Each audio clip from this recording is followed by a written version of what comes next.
Y'all may not know this, but you have just heard from one of the co-captains of the champion canvassers of the 9th District. Pete and Paula Golden have been beating the streets, and I hope they will tell you about their experiences canvassing. But I'm glad to be here tonight around all these good people with a conscience. If you're like me, it's been a few years, but all of us in here have had this moment over the past few years where something inside of us turned. Like when a lake turns upside down or when the ocean turns upside down. Something inside of you in the past few years turned, and it may have been a different moment for mine. A lot of people ask me, why in the world would you run as a Democrat in the 9th District of Georgia?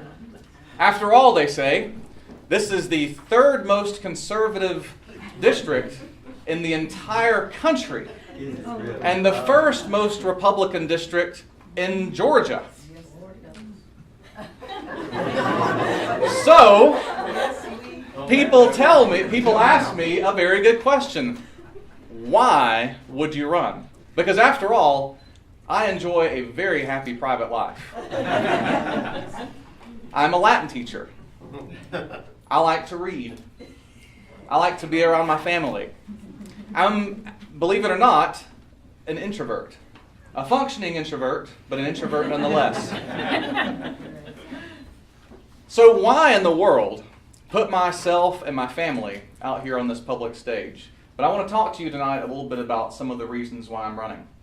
And I want to start with my parents. My parents, who, by the way, voted for Trump. I'm running for my parents because when I was little, my mom, I'm from Franklin County, just up the road a little ways, Martin, Georgia, which is between Toccoa and Livonia on Highway 17. Mama worked swing shift at Milliken Humphrey on Currahee Mountain for 38 and a half years. And like most working people, she didn't go to work like I do. I teach Latin. I always wonder when I go to Publix and I'm buying something, I think, is this real money? Do I get paid real money to teach Latin? And it works every time. I run my card and the money works just the same as any other people's money. But my mother woke up in the morning not liking to go to work as much as I do because she worked at a textile factory. But she had to do it. And she didn't do it for herself like most working families don't do it for themselves. She did it for me and my brothers. When I was a baby, she worked swing shift, and she finally got up to a first shift position, and she stayed there for the rest of her working days, working for me and my brother. She would get off work, and she had me and my brothers to herself at night. She cooked dinner, and she somehow managed to raise us right. 3 boys, we were all savages. And my father, who worked at Lockheed Martin, and think about this now. Lockheed Martin was in Marietta, and we lived in Martin. So my father drove 100 miles to Marietta and 100 miles back from Marietta. Long enough to retire from Lockheed Martin. That's a lot of miles. Unfortunately, he also rode with a man whose nickname was Slab. The reason his nickname was Slab was his real name is Kenneth Sellers. He's a Democrat in Stevens County. And the real reason he was named Slab is because he drove race cars as a hobby. He was also the carpool driver for the van.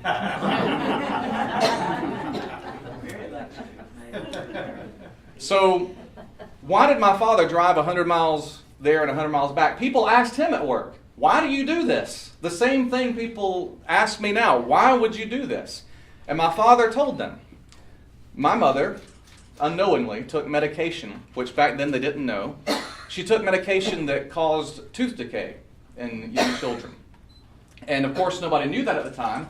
But when I was a baby, when I was a young man, a little boy, I can still remember the awful pain that I felt. The abscesses, as soon as my teeth came in, they would have an abscess. It was awfully painful. And he needed insurance, and Lockheed Martin was the best insurance he could find. And my teeth aren't beautiful, but every one of my teeth are there today because of my father. And in Martin we say daddy. So because of my daddy, I have teeth and I can smile. And I can look out of all of you who make me so happy for being here tonight and I can give you a big smile.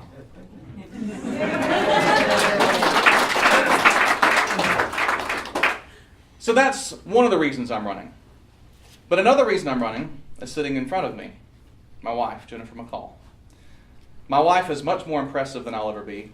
She graduated from law school a few years ago in 2013, president of her class, after having been a pregnant teenager, after having been pregnant during the recession with Abby. Abby is as old as the recession. Obviously could not find a job. We finally decided if we're going to be poor, we might as well be poor while you're going back to school. And so Jennifer went back to school. We rented our house and moved in with her father, who was a refugee from Vietnam. And we lived with them while she finished her law school degree. She graduated. Check her out on YouTube, by the way, Jennifer McCall graduation speech. She spoke before Kasim Reed spoke at the Georgia State graduation. And Kasim Reed was right when he said, I hate to follow that. And you'll know what I mean when I say she's more impressive than I'll ever be. But let me tell you one of the moments when my heart turned over inside of me. A few years ago during the refugee crisis, there was an image that will never leave my mind.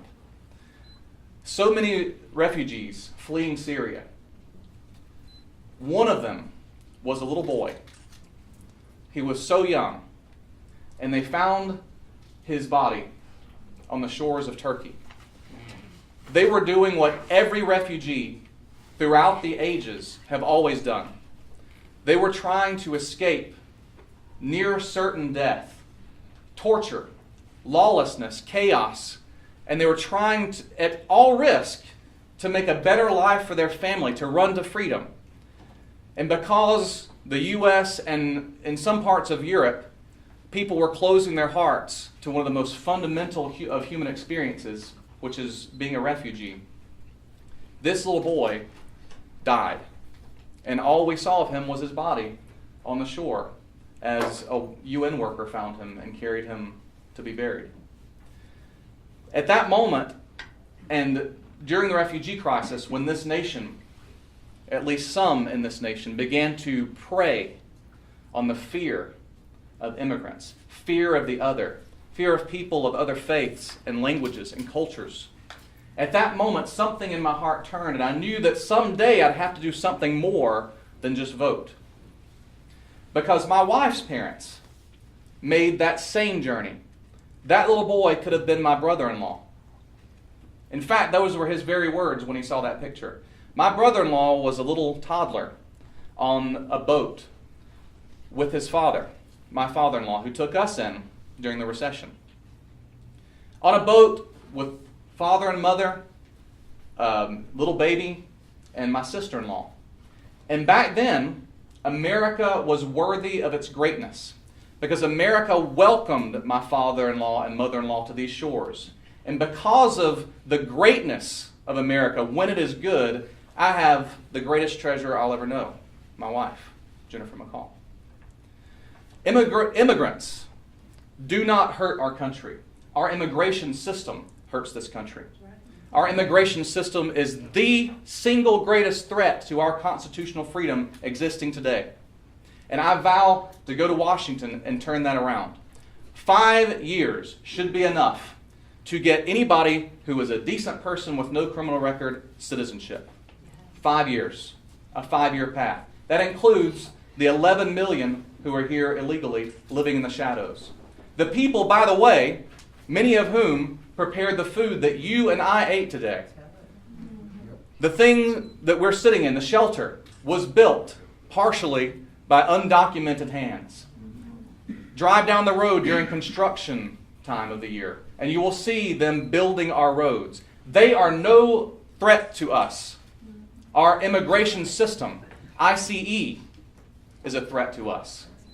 But immigrants are no threat to this country. That's another reason why I'm running. Another reason why I'm running is my daughter, who I'm very proud of, Kate McCall.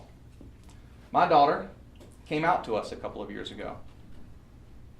And I want her to have the same dignity and decency when she goes in public that I have when she's ordering a pizza or a cake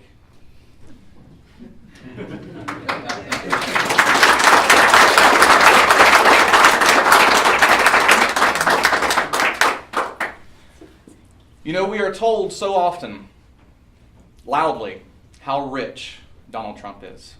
He's very rich. So he claims. We haven't seen the tax returns. And so many in our corrupt political system believe that what really makes you worth something in this country is how much money you can hand to crooked politicians like Doug Collins. But I don't believe that where you live, what your accent or language is, how old you are, your sexuality, your religion, none of that makes you human. What makes us human makes us equal. No matter whether you are gay or straight, Muslim, Christian, non-believer, we are all equal because we all share the same fundamental drives, the same basic needs for shelter, a decent remunerative job, education because we're all born with a mind to develop, health care because all of us want every heartbeat in this room to beat as long as it possibly can, as free of pain as it possibly can, and as free of mental suffering as it possibly can. That's why I'm running on a Medicare for All platform. Healthcare is a human right. Nobody in the richest country in the history of the world should die because they're poor, and nobody should be poor because they're poor.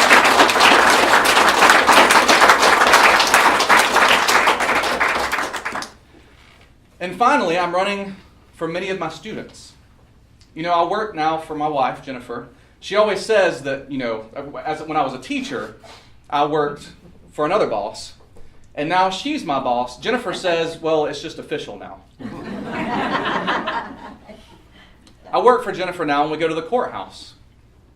And if you walk into the courthouse, you might be under the impression that the only people who commit crimes are people of color. If you walk into the courthouse and didn't know any better, you might think that the only white people who commit crimes are poor white people. And yet, have we not had the greatest example of a rich criminal before our eyes and on our phones 24/7?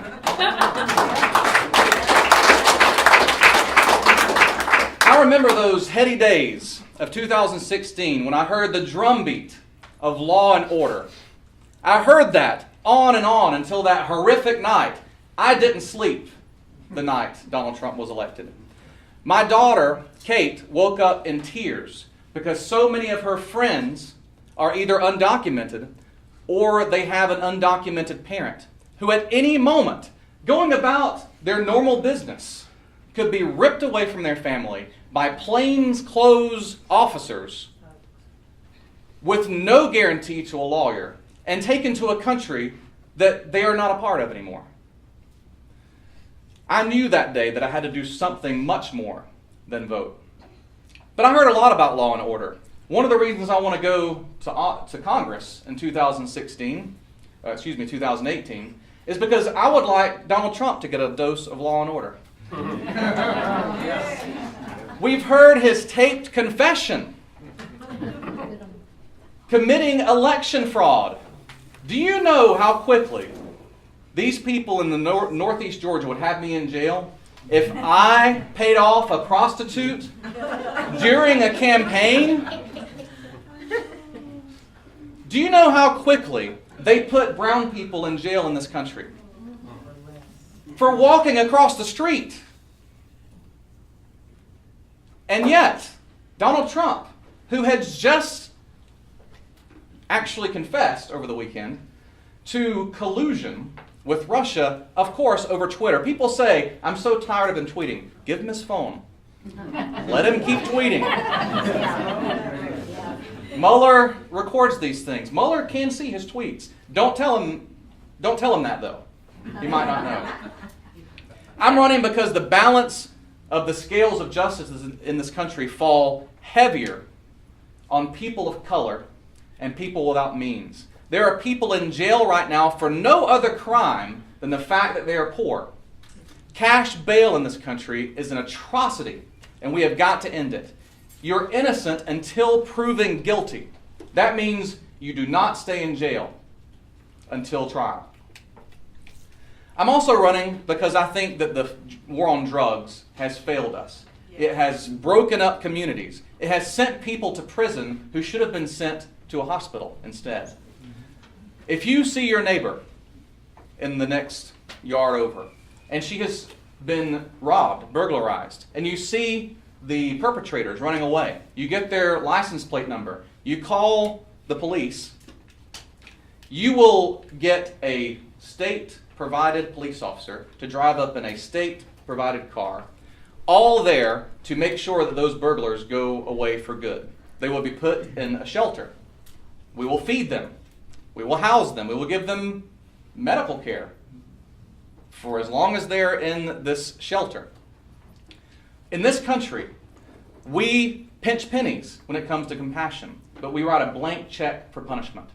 And too often, that punishment falls on people who do not deserve the punishment they receive. If you are hooked on heroin or on meth, you should not be arrested.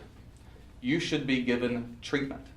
To tell someone you're on heroin, you have to get off heroin, or else you have to go to prison. That's like telling me to run a marathon as an Olympic sprinter.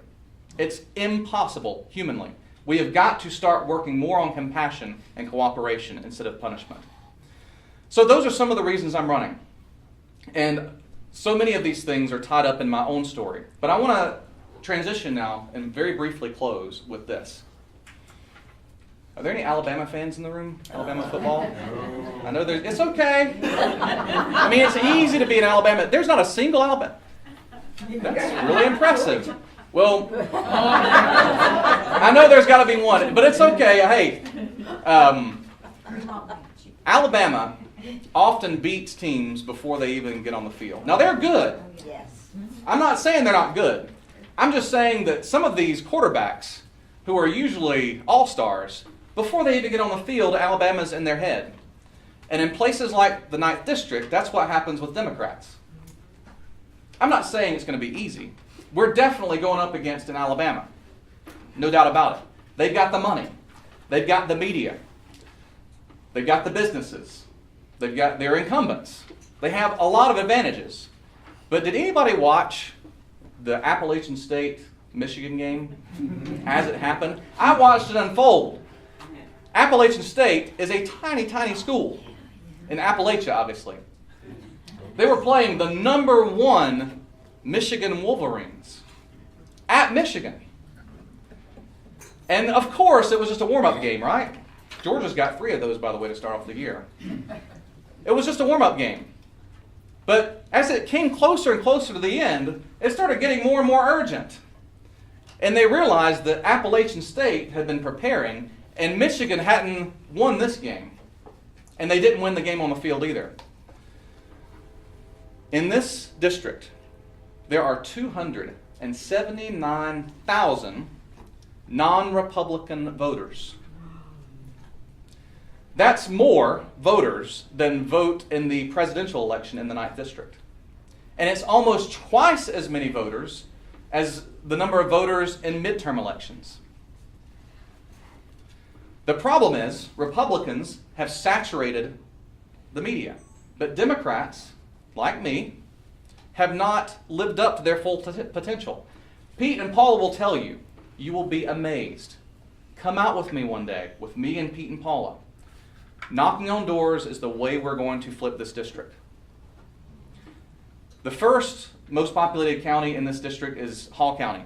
There are 66,000 non-Republican voters in Hall County. Next to it is Jackson County, where there are 22,000 non-Republican voters. And the third biggest population in this district is Habersham County. And there are 14,000 non-Republican voters here. Now, we can complain that they're not Democrats yet, or we could go to their door and tell them, I believe health care is a right, and I want to make sure that you have health care, rich or poor, for better or worse. We are there for one another because we are Democrats. That's what you've got to do with me. I need you. I am just one person. I'm a teacher. I don't have the money Doug Collins has. But I do have good people with a good conscience. Please, if you can't go with me to a door, sign up to write postcards. Because that's one of the more, it's just as effective often as going up door to door. A handwritten postcard to voters, especially in the rural areas where it takes a long time to canvass. That is our battle plan. It's nothing fancy. I thought, and let me tell you, I'm going to close. I keep saying I'm going to close, and I'm like a really bad, long-winded preacher. But I didn't know what to expect when I first started canvassing in this district. They were in my head too. I thought every non-Republican voter I was going to come up on was going to be a Trump voter. And I was shocked. Let me tell you some of my very first questions I got. What are you going to do about health care? My family can't afford health care. Where are the children? What are you going to do? In a thick Southern accent, a man who came to the door in pajamas, a Georgia hat, points for that, and a Virginia Slim. He was relaxing on a Saturday morning. Thick Southern accent like I grew up around. And he said, what are you going to do about Trump and all them lies he tells? Do not stereotype Southerners.